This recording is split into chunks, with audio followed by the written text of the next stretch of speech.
Assalamualaikum warahmatullahi wabarakatuh. Selamat pagi, perkenalkan nama saya Cherry Permata Putri dengan NPM 2208260137. Di sini saya akan mempresentasikan judul remediasi saya untuk blok kardiologi yang berjudul Deep Vein Thrombosis. Yang bisa kita lihat di sini gambaran deep vein thrombosis pada pasien lansia umur 61 tahun yang memiliki deep vein thrombosis di kaki sebelah kirinya. Next. Nah, ini untuk mind map saya, dikarenakan nanti ada gambaran patofisiologi yang tidak bisa dimasukkan ke mind map-nya, jadi saya pisahkan. Kita lanjut saja. Untuk deep vein thrombosis itu sendiri, yang kita tahu biasanya penyakit ini tuh melibatkan pembekuan darah abnormal yang terjadi di dalam vena yang biasa mempengaruhi betis, paha, vena popliteal, ataupun vena panggul dengan konsekuensi potensialnya terhadap aliran darah ke jantung. Lalu untuk etiologinya sendiri, nah di sini deep vein thrombosis itu biasanya berdasarkan pada Virchow triad. Dia ada 3 faktor stimuli terbentuknya tromboemboli. Itu gangguan pada aliran darah yang menyebabkan statis, adanya gangguan pada keseimbangan antara prokoagulan dan antikoagulan yang menyebabkan aktivasi faktor pembekuan. Lalu adanya gangguan pada dinding pembuluh darah atau endotel yang menyebabkan prokoagulan. Nah, untuk faktor resikonya sendiri, itu ada lansia, usia lanjut, bisa karena ada obesitas, bisa karena dia ada operasi yang baru-baru saja dilakukan, dan bisa juga karena ada imobilisasi. Adanya riwayat trauma, riwayat kanker yang aktif, stroke, varices, kontrasepsi oral, malformasi vena kongenital, dan juga kehamilan. Nah, untuk klasifikasi dari DVT itu sendiri, itu ada 2. Yang pertama, itu dia ada proksimal, proksimal ini biasanya juga terjadi di vena poplitea atau vena paha terlibat. Tapi kalau yang distal itu bisa juga karena vena betisnya itu terlibat. Untuk tanda dan gejala DVT itu sendiri, jadi biasanya bervariasi. Tapi biasanya pada pasien yang terkena DVT itu, dia merasakan nyeri dan juga bengkak pada ekstremitas bawahnya. Nah, kemerahannya tuh sebenarnya ringan, tapi nyeri tekan pada betis saat palpasi mungkin terlihat. DVT-nya ini juga dapat dikaitkan dengan nyeri pada betis yang disebabkan oleh dorsofleksi pasif kaki. Biasanya ini terlihat pada saat kita melakukan Homan sign. Nah, berdasarkan klasifikasi, DVT yang proksimal itu gejalanya berupa anggota tubuh yang bengkak dan nyeri, bisa berwarna kehitaman ataupun kebiruan. DVT proksimal pada anggota tubuh yang pucat atau putih dan nyeri dikenal sebagai plekmasia alba dolens. Dan DVT proksimal pada anggota tubuh yang berwarna kehitaman atau kebiruan dikenal sebagai plekmasia cerulea dolens. Biasanya keduanya ini dapat menyebabkan kehilangan anggota tubuh dan memerlukan terapi agresif termasuk trombolisis ataupun trombektomi. Lanjut, untuk patofisiologinya, itu kita nah, ini patofisiologinya. Patofisiologinya itu berdasarkan etiologi. Tadi kan saya bilang kalau etiologi itu kan berdasarkan Virchow triad. Jadi ini ada terbagi 3. Ada yang berdasarkan keadaan hiperkoagulasinya yang meningkat, ada yang berdasarkan statis venanya, dan juga ada yang berdasarkan cederanya. Nah, jadi yang mau saya bahas itu yang pertama ada dari keadaan hiperkoagulasinya. Jadi, kalau keadaan hiperkoagulasinya meningkat, maka kemampuan darahnya untuk menggumpal saat distimulasi. Nah, itu dia ada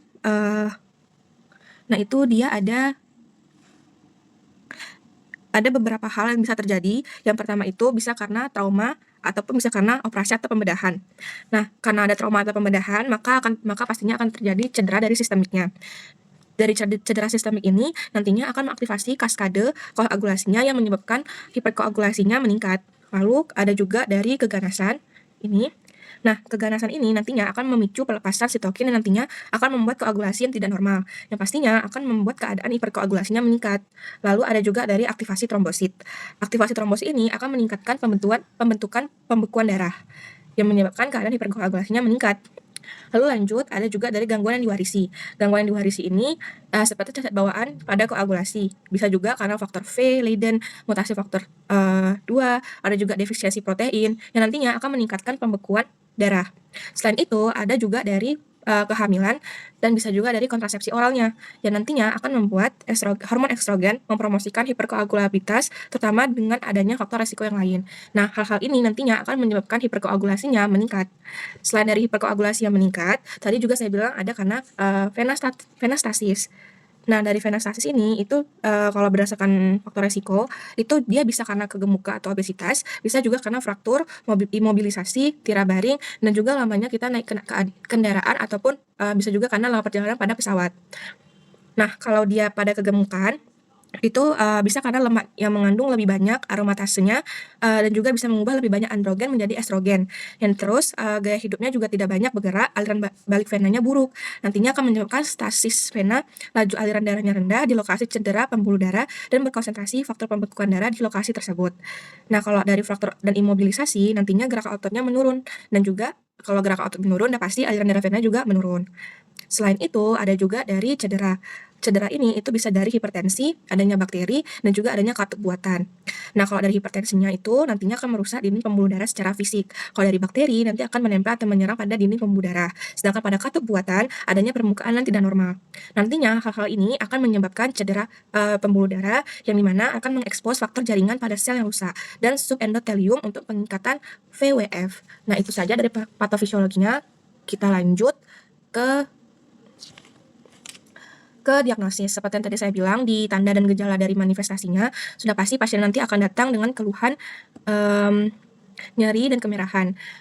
Selain itu, pasti anamnesisnya akan sebenarnya anamnesis dari pemeriksaan fisik dan pemeriksaan fisik itu bukan cara yang tepat untuk kita mendiagnosis pasien itu terkena DVT atau tidak, tapi kita bisa dari pemeriksaan fisiknya. Nah, pemeriksaan fisiknya pada pasien dengan DVT ini nanti tidak menunjukkan gejala. Sebenarnya tidak terlalu menunjukkan gejala eritema, nyeri hangat, bengkak, ataupun nyeri tekan. Tapi pada pasien dengan gejala DVT proksimal mungkin akan mengalami nyeri tekan betis dan pembekakan pada ekstremitas bagian bawah. Nantinya pada pemeriksaan penunjang kita akan meminta uji D-dimer, MRI, venografi kontras, dan juga ultrasonografi vena.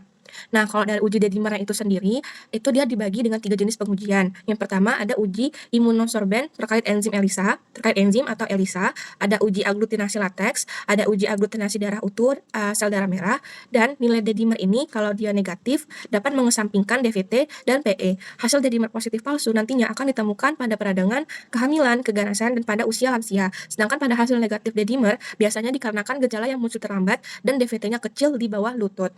Lalu ada juga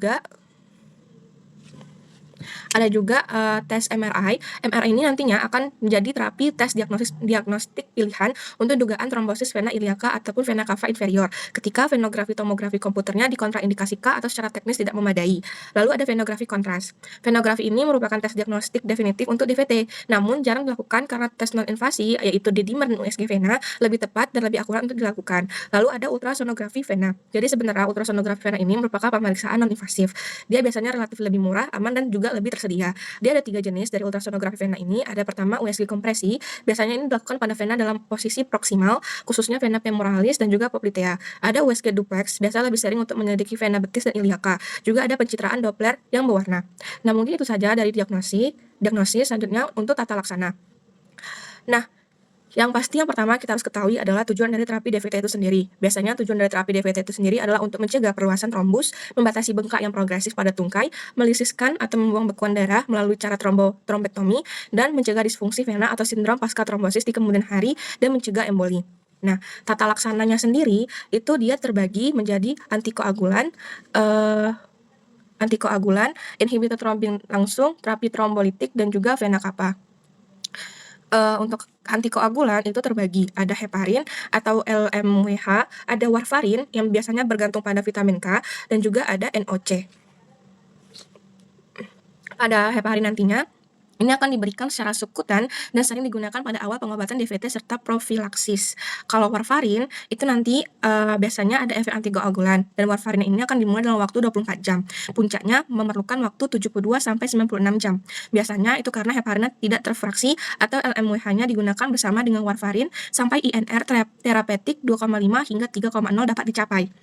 Nah, lalu ada NOAC. Jadi NOAC ini biasanya tuh ada 4 NOAC yang telah disetujui untuk mengobati DVT-nya. Itu adalah inhibitor trombin langsung serta inhibitor faktor XA. NOAC ini juga mempunyai waktu paruh yang lebih pendek dibandingkan warfarin, yang merupakan keuntungan jika antikoagulasinya harus dihentikan secara tiba-tiba. Lalu ada inhibitor trombin langsung. Nah, inhibitor trombin langsung ini biasanya kita memakai dabigatran atau Pradaxa. Itu merupakan penghambat trombin kompetitif langsung yang reversibel dan kuat. Dalam pengobatan DVT-nya ini dengan dabigatran dianjurkan agar obat diberikan secara parenteral selama 5 sampai 10 hari. Aktivitas puncak terjadi dalam waktu 1 sampai 6 jam dan obat mempunyai waktu paruh 12 sampai 17 jam. Lalu selain antikoagulan ada juga terapi trombolitik. Nah, terapi trombolitik ini itu dia ada CDT atau trombolisis terarah kateter yang digunakan untuk mengobati DVT sebagai tambahan terapi medis. Biasanya buktinya ini menunjukkan bahwa CDT dapat mengurangi beban bekuan darah dan kekambuhan DVT dan akibatnya mencegah pembentukan sindrom pasca trombolitik dibandingkan dengan antikoagulan yang sistemik. Lalu yang terakhir itu ada filter vena cava. Jadi, filter vena cava ini diindikasikan dalam beberapa keadaan. Hal ini termasuk kontraindikasi absolut terhadap antikoagulasi, pendarahan yang mengancam jiwa saat menggunakan antikoagulasi, dan kegagalan antikoagulasi yang adekuat. Mungkin itu saja penjelasan mengenai defense thrombosis dari saya. Untuk referensinya ini ada 5 referensi yang saya pakai. Nah, ini referensinya saya gunakan untuk defense thrombosis. Mungkin ini saja yang dapat saya sampaikan. Kepada Allah saya mohon ampun. Saya tutup dengan doa penutup majelis. Subhanakallahumma wa bihamdika asyhadu alla ilaha illa anta astaghfiruka wa atubu ilaihi. Assalamualaikum warahmatullahi wabarakatuh.